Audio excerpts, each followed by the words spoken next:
साधना सहारनपुर में अपने पति दिनेश के साथ एक छोटे कमरे में किराए पर रहती थी। साधना के 2 बच्चे थे, दीपू और पूजा। साधना का पति दिनेश कोई काम नहीं करता था, बस सारा दिन इधर उधर दोस्तों में बैठकर शराब पीकर पड़े रहना, यही उसकी आदत थी। साधना बहुत दुखी रहती थी।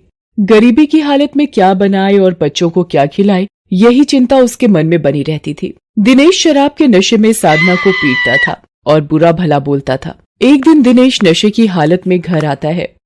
मुझे उधार के पैसे चुकाने हैं, ला वो शादी का मंगलसूत्र निकाल कर दे दे, मैं उसे बेचकर अपना उधार चुका दूंगा।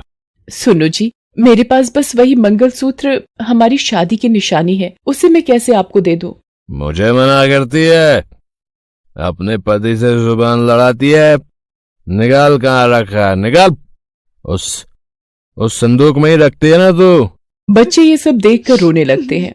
दिनेश जबरदस्ती संदूक में रखा मंगलसूत्र निकालकर बेचने चला जाता है। साधना रोने लगती है। दीपू और पूजा उसे चुप कराते हैं। साधना बच्चों को रूखा सूखा खिलाकर सुला देती है। साधना सारी रात दिनेश के इंतजार में काट देती है। अगली सुबह वो देखती है कि दिनेश किसी लड़की के साथ वहाँ आता है और साधना से कहता है, चल सामान बांध और अपने दोनों बच्चों को लेकर निकल यहाँ से। आज से ये चांदनी मेरे साथ इस खोली में रहेगी। क्या? मैंने इससे शादी करने का फैसला किया है। ये आप कैसी बातें कर रहे हो? आप इसके लिए मेरा मंगलसूत्र लेकर गए थे। आप ऐसे कैसे दूसरी शादी कर सकते हो? मैं इन दोनों बच्चों को लेकर कहाँ जाऊंगी? ऐसा मत करो मेरे साथ। और ये बच्चे, इनकी क्या गलती है?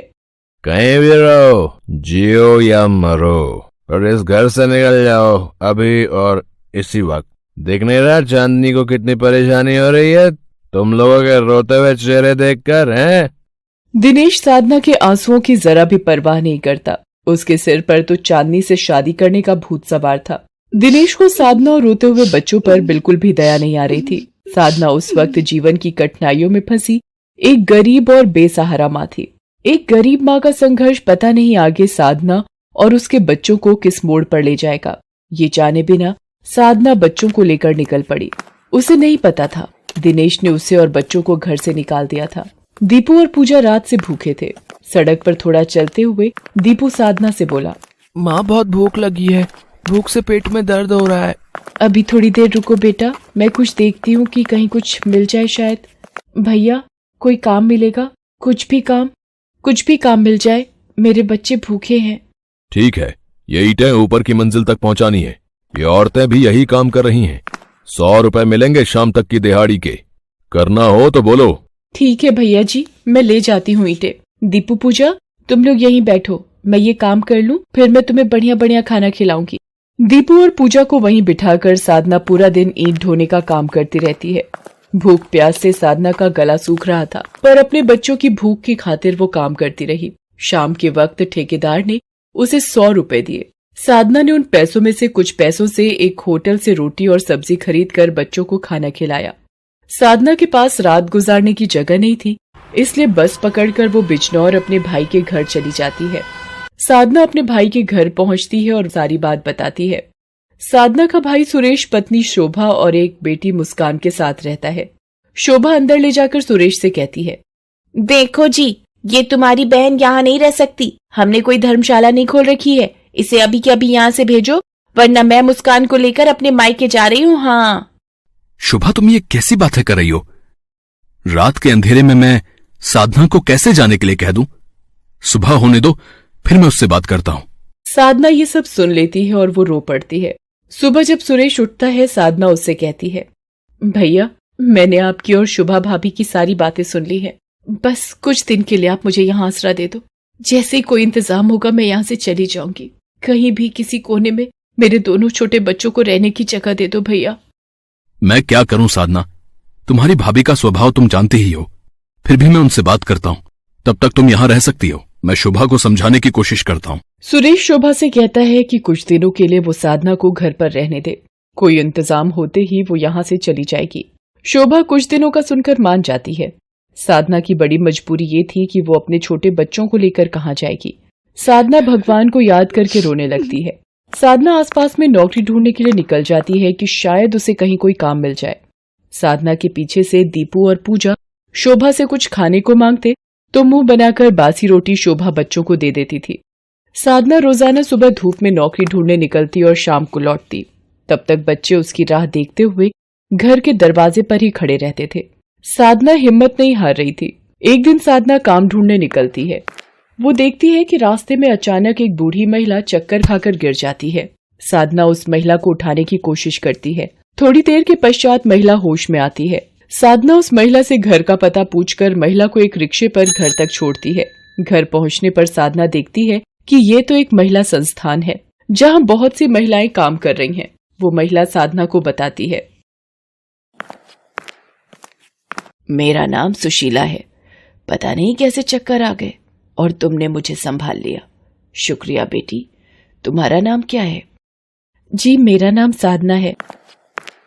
माँ जी, आज आप ये बीपी की गोली खाना भूल गई थी, तभी आपको शायद चक्कर आ गए। अगर कुछ गलत हो जाता माँ जी तो हम बेसहारा औरतों का क्या होता? आज आपकी वजह से ही हमारे सिर पर छत है। अरे बिमला, परेशान होने की बात नहीं है।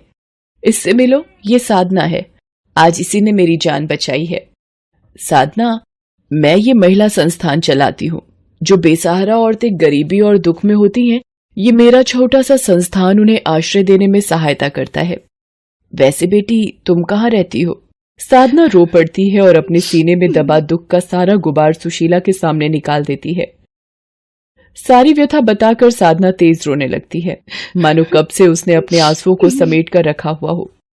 सुशीला उसे संभालने लगती है और हिम्मत देती है। उधर जब साधना को गए बहुत देर हो जाती है तो दीपू और पूजा इंतजार में दरवाजे पर ही खड़े रहते हैं। शोभा अपनी बेटी मुस्कान को पूड़ी कचौड़ी खिला रही होती है। मुस्कान को खाते देख दीपू भी शोभा से खाने को मांगता है तो शोभा कहती है, चल हट, मेरी बेटी को नजर लगाता है। जा यहाँ से, कुछ नहीं रखा खाने को। ले मेरी मुस्कान और पूड़ी ले बेटा। सुशीला साधना की सारी बात सुनकर दुखी होती है। वो साधना को अपने पास इसी महिला संस्थान में रहने को कहती है। साधना बेटी, तुम यहाँ रहकर अपने बच्चों को कमाकर खिला पाओगी, उनकी परवरिश कर पाओगी, उन्हें पढ़ा लिखा कर बड़ा कर पाओगी। तुम यहीं रहकर काम करो बेटी, आज से तुम यहीं रहो। सुशीला की बात सुनकर साधना को थोड़ी हिम्मत मिलती है। वो बच्चों के पास जाकर देखती है कि दीपू रो रहा है। पूजा सारी बात साधना को बताती है कि किस तरह शोभा ने दीपू के साथ गलत व्यवहार किया। वो शोभा से कहती है, भाभी, मैं अपने बच्चों को लेकर जा रही हूँ। आपका बहुत बहुत शुक्रिया, इतने दिन आपने मुझे और मेरे बच्चों को अपने घर में पनाह दी। पर साधना, तुम कहाँ रहोगी? भैया, मैं पाल लूंगी अपने बच्चों को। मेरे साथ मेरे भगवान हैं, वो मुझे हिम्मत देंगे। साधना बच्चों को लेकर सुशीला के महिला संस्थान में रहने लगती है। वहां रहकर साधना सभी महिलाओं के साथ मिलकर काम करती थी। साधना को अच्छा खाना बनाना आता था, इसलिए वो अचार बनाने का काम बखूबी निभाने लगी। सुशीला के कहने पर अब साधना ने दीपू और पूजा को स्कूल में डाल दिया था। दोनों बच्चे स्कूल जाने लगे। साधना सारा दिन मेहनत करती और बच्चों की देखभाल करती। धीरे धीरे कई साल बीत गए। सुशीला भी दुनिया से अलविदा हो चुकी थी।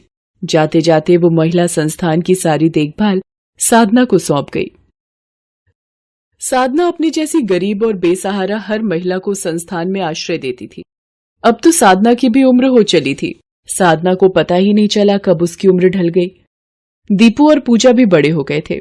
दोनों कॉलेज पास कर चुके थे। साधना की बेटी पूजा एक एयर होस्टेस बन चुकी थी। वो नौकरी के सिलसिले में अब बाहर रहती थी। बेटा दीपू एक बड़ा डॉक्टर बन चुका था।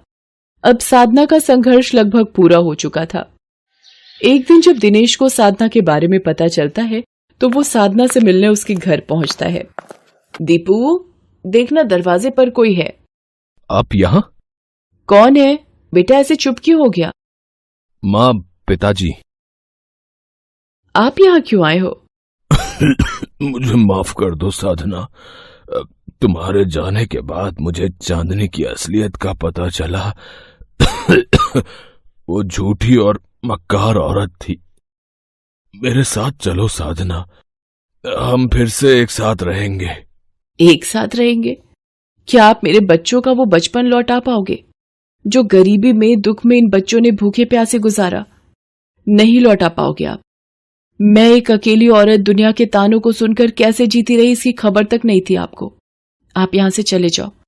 दीपू इन्हें कह दे यहाँ से चले जाएं वरना मुझे पुलिस को बुलाना आता है। दिनेश को वहां से जाने को कहकर दीपू घर का दरवाजा बंद कर लेता है। साधना दीपू से लिपट कर रो पड़ती है। एक गरीब माँ का संघर्ष इतना दुख से भरा था। शायद उस दिन दीपू भी समझ जाता है और अपनी माँ को गले लगाकर रोने लगता है।